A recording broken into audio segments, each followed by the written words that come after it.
అన్న, ఏపీలో నారా లోకేష్ గారు మంగళగిరి నియోజకవర్గంలో మంచి మెజార్టీతో టాప్ 3లో ఉన్నారు. అంటే స్టేట్లో మెజారిటీలో గెలిచారు. ఆయన కొత్తగా ఒక ఎమ్మెల్యేగా గెలిచారు కదా, ఆయన పని విధానం ఎలా ఉంది? ముఖ్యంగా ముఖ్యమంత్రి సీఎం గారి కొడుకు కాబట్టి మీరేం చెప్తారు? ఆయన పనితీరు ఎలా ఉందంటారు నారా లోకేష్ గారు? ముఖ్యంగా మన ఈ గవర్నమెంట్ వచ్చిన తర్వాత లోకేష్ గారు ఆలోచనతో ఈ ఈగల్ టాస్క్ ఫోర్స్ అనేది ఒకటి ఏర్పాటు చేశారు. ఈగల్ టాస్క్ ఫోర్స్ వల్ల చాలా వరకు మంచి జరుగుతుంది. అండ్ గంజాయి అనేది ఎంత ఎక్కువైపోయిందనేది మీ అందరికీ తెలుసు. గత ప్రభుత్వంలో 2022లో చెక్ పోస్టులు అనేవి హోల్డ్ చేశారు. సో అప్పటి నుంచి గంజాయి అనేది విచ్చలవిడితనం ఎక్కువైపోయింది. గంజాయి మూకలందరికీ కూడా అల్లర్లు లేపడం పెట్టడంతా కూడా ఎక్కువైపోయినాయి.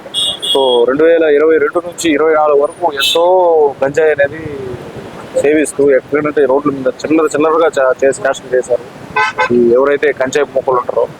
సో ఇప్పుడు ఈ ఈగల్ ఆర్గనైజేషన్ వచ్చిన తర్వాత ఏమైందంటే, సో చాలా వరకు అక్రమ రవాణాలు చేసే వాళ్ళకి కావచ్చు, దాన్ని గంజాయి సేవించే వాళ్ళకి కావచ్చు, ఇట్లాంటి వాళ్ళందరినీ కూడా అరికడుతున్నారు. సో వాళ్ళని అక్రమ రవాణాలు జరగకుండా.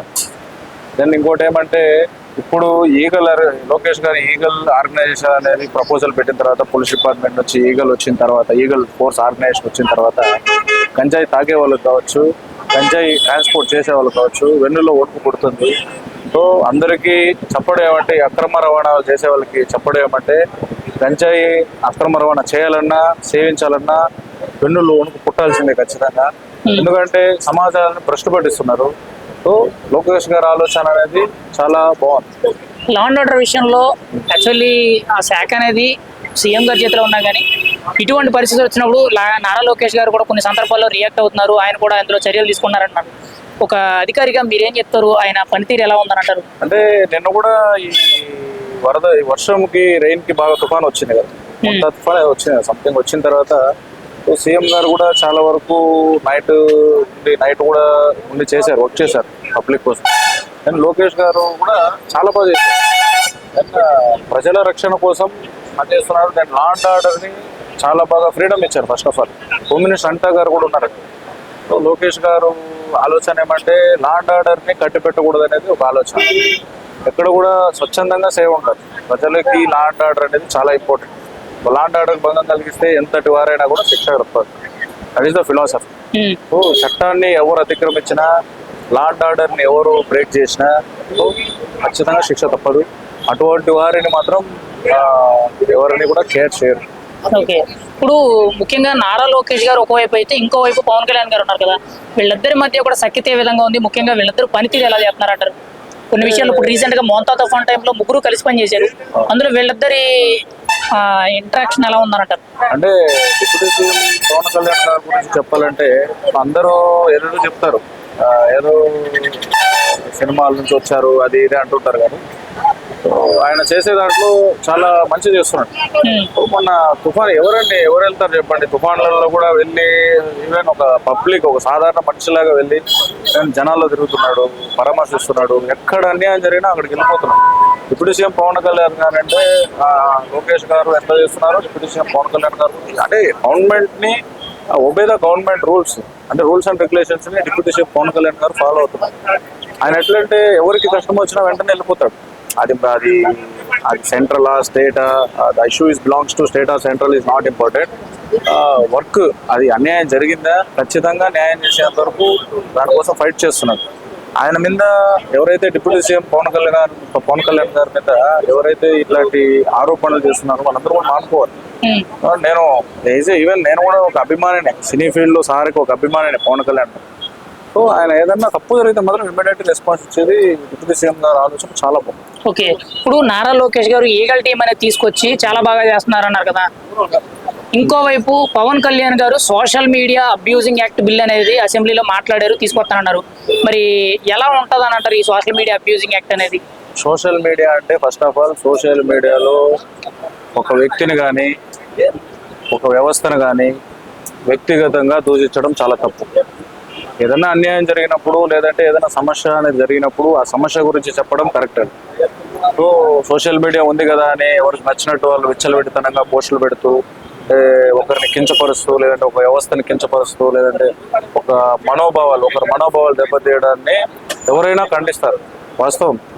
దాంట్లో లోకేష్ గారు కావచ్చు, ఉమేష్ అనిత గారు కావచ్చు, పవన్ కళ్యాణ్ గారు, ముఖ్యంగా పవన్ కళ్యాణ్ గారు మొన్న ప్రవేశపెట్టారు. సో అది స్ట్రిక్ట్ గా అమలు చేస్తారు.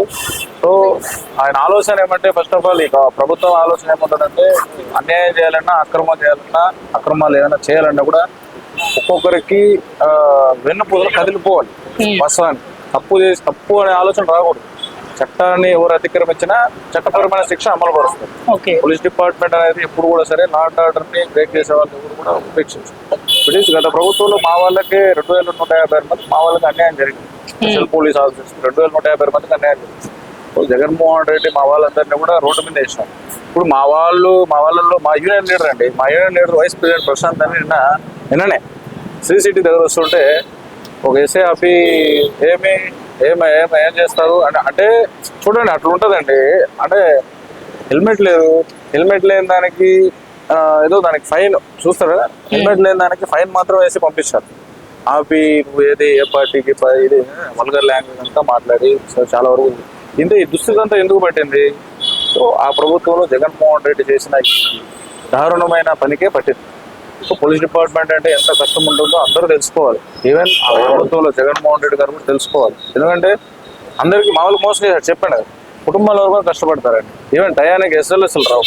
దయచేసి ప్రభుత్వాన్ని కూడా నేను వేడుకోవడం అంటే, పోలీసులందరికీ కూడా ఎస్ఎల్ఎస్లు, టీఏలు అన్నీ కూడా ఇవ్వాలి, కాలంలో చెల్లించాలి. కుటుంబాల వాళ్ళు కూడా కష్టపడతారండి, ఎన్నో బాధలు చేస్తారు. కానిస్టేబుల్ నుంచి ఎంత కష్టపడుతుంటారు చూస్తారా, మీరే చూస్తుంటారు కదా. సో దయచేసి ప్రభుత్వము పోలీసులందరినీ కూడా ఆదుకోవాలి. ముఖ్యంగా రాష్ట్రంలో ఒకవైపు డిప్యూటీ సీఎం, ఇంకోవైపు నారా లోకేష్ గారు, వీళ్ళిద్దరి మధ్య బాండింగ్ ఎలా ఉంది? వీళ్ళిద్దరూ కూడా కొత్తగా ఎమ్మెల్యేలు అయ్యారు. మరి వీళ్ళిద్దరు పనితీరు మీద మీరేం చెప్తారు? అంటే కొత్త అనేదానికన్నా పనితనం అండి. ఒకటి ఒక పని చేయాలంటే దానికి ఎక్స్పీరియన్స్, నాకు తెలిసినంత వరకు నా ఫిలాసఫీ ఏమంటే, ఒక పని చేయాలంటే దానికి ఎక్స్పీరియన్స్ అవసరం. సో ఎక్స్పీరియన్స్ ఉంటేనే పని చేయాలనేది మాత్రం తప్పు. ఆలోచన విధానం అనేది బాగుండి, మనసు బాగుండి ఆ పని చేయాలి, మంచిని సృష్టించాలి. మంచిని చేయాలంటే వయసుతో పని లేదు, అనుభవంతో పని లేదు. అనుభవం లేదంటే ఎక్స్పీరియన్స్ అవసరం. సో కొత్తగా గెలిచారు. సో వాళ్ళకున్న అనుభవంతో చాలా బాగా చేస్తున్నారు. సో ఈగల్ ఆర్గనైజేషన్ అనేది లోకేష్ గారు పెట్టడం అనేది not only state or not only district, it is a one of the main organization. Eagle organization అనేది దేశానికి ఆదర్శం, ఒక దేశానికి ఆదర్శం. నారా లోకేష్ గారు మాట్లాడుతున్న ప్రతిసారి కూడా పవన్ అన్న అని చెప్పి పవన్ కళ్యాణ్ గారి గురించి చాలా గొప్పగా చెప్తారు.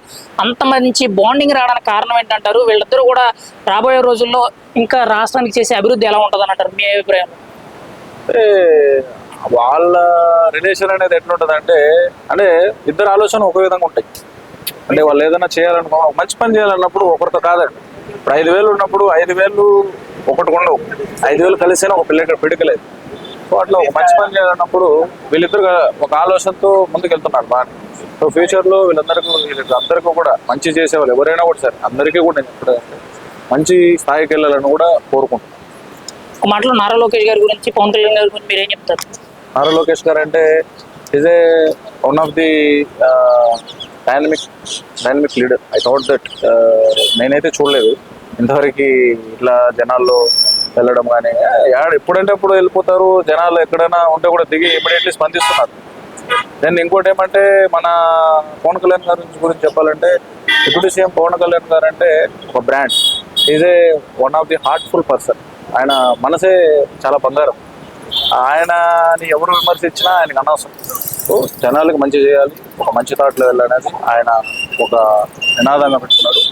పవన్ కళ్యాణ్ గారు కూడా ఉన్నత స్థాయికి వెళ్ళాలని కూడా ఒక అభిమానిగా కూడా అదంతా కూడా వదిలేస్తే కూడా ఆయన సినీ ఫీల్డ్లో ఒక అభిమాని సార్ కూడా మంచి స్థాయికి వెళ్ళాలని కూడా కోరుకుంటున్నాను.